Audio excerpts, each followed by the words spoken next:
All right, guys, welcome back to another Master and Apprentice stream, Star Wars with the boys. Not big news, but quite a few pieces of information for Star Wars media this week. To start off with, we've got some new reviews for the Bad Batch Season 3 coming out in about a week now. We're about 8 days out, so the I think it's gonna always preview on a Wednesday or debuting on a Wednesday. I don't know. I know at least for the premiere, it'll be coming out next Wednesday. So just the basic stuff, but it's all really, really good. First reactions to Star Wars Season 3 Bad Batch, with the critics claiming that Disney Plus show's final chapter is not just its best, but possibly the most pivotal. Um, Kicking off with 3 episodes. So I know we've stated it, but just a reminder, it is going to be the first 3 episodes. And we usually tend to see with the Bad Batch and Clone Wars arcs, whenever they release something, um, you know, multiple episodes at once, it's usually because it's a story arc thing, right? Like they want you to see all of it at once. Last season they did it a couple times. They're starting off the same way. So these first 3 episodes are probably going to be pretty big, I would assume. I wouldn't assume any fillers in these 3 episodes. Basic words. All right. So quote by Ashley Saunders. The Bad Batch Season 3 has already given me literally chills multiple times. I've seen the first 8 episodes, and if they continue this way, I will be happy camper. Stakes are high, visuals are stunning, action is intense, treachery is abound. Cannot wait for more. The Bad Batch is back, and our favorite defective and effective clones are delivering a spectacle fans are going to love. Higher stakes and incredible animation, Easter eggs, cameos, and other surprises. It's an epic ride so far, and I'm not ready to say goodbye. Colliders, Maggie, I love it. I've seen the first 8 episodes of The Bad Batch, and it's truly a case that saved the best for last. Season 3 is the best yet of the series, and a much darker turn. Lots of twists, lots of heart, fun returns, and some huge Star Wars lore connections. A lot of the same stuff. Basically, the reason I kind of wanted to go over this real quick, if you're not an animation fan, I get it, but it's something that we kind of see a reoccurring theme with Star Wars animation. Um, the last season, especially the last season, and usually the last couple of seasons, are absolutely phenomenal. Right, you make the case for Clone Wars. Last season is probably the best, but you say 5, 6, 7, all three of those seasons are absolutely amazing for the Clone Wars. Rebels, the last 2 seasons, especially that last season, absolutely amazing. Those are some of the peak Star Wars moments. And I know it's tough to get over animation, but just the writing and the directive of the story, it's absolutely amazing. And with already they're saying it's taking a darker turn that seems kind of fit in line with what they did with the Clone Wars, right? And all of these cameos and Easter eggs, that also kind of fits in line with Rebels, right? Rebels brought in Palpatine. Rebels brought in characters from Legends.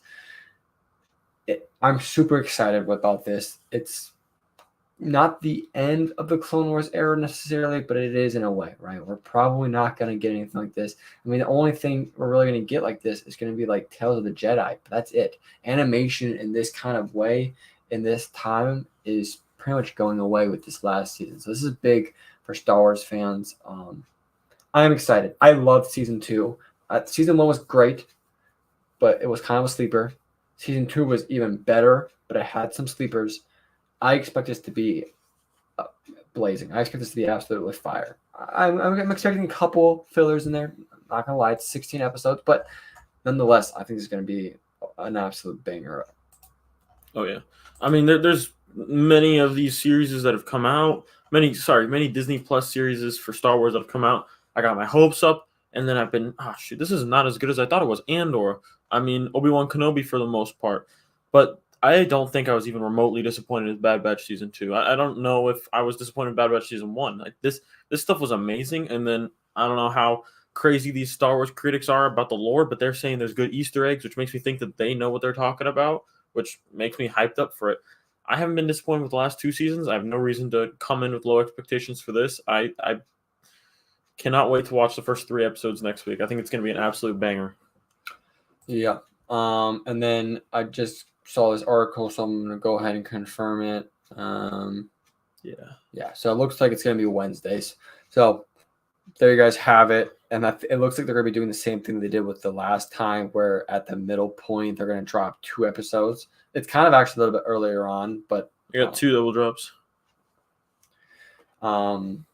So it doesn't, but it does. I was gonna say last season they did 2 episodes for the finale. It doesn't look like they're doing that, which hopefully means the finale is gonna be long, right? You know, like the last episode of the Clone Wars was like, I think, like almost an hour long. It's like 50 minutes.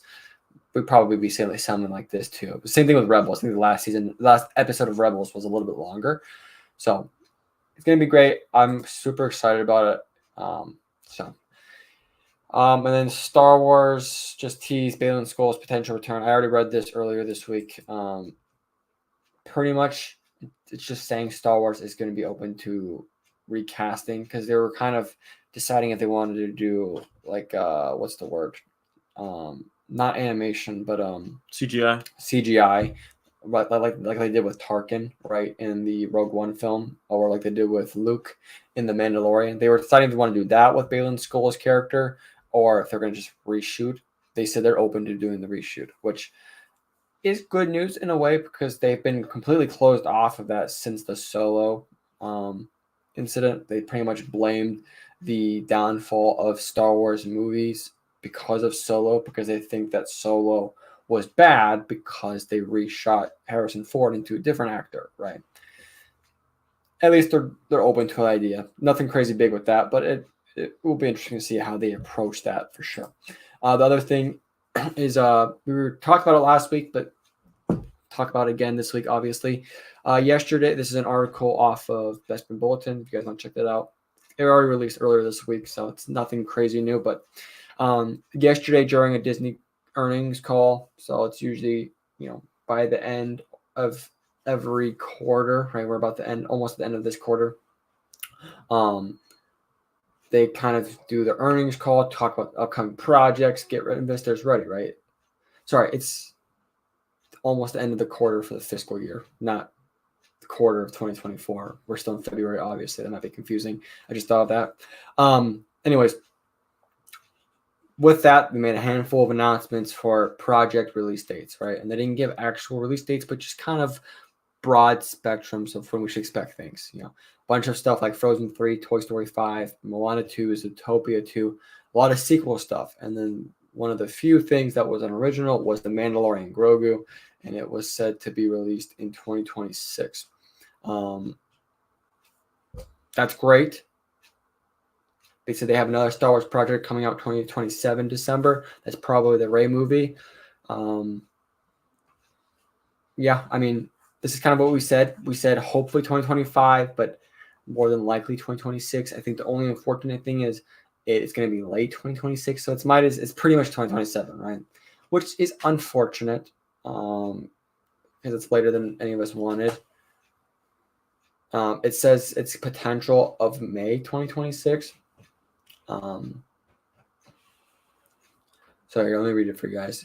Iger reiterated, Bob Iger, something that was first revealed in the Mandalorian Grogu announcement from last month. The film, set to be directed by Jon Favreau, will lead Star Wars film slate. Currently, there's 3 Star Wars dates on the Disney calendar: May 22nd, 2026, December 18th, 2026, and December 17th, 2027.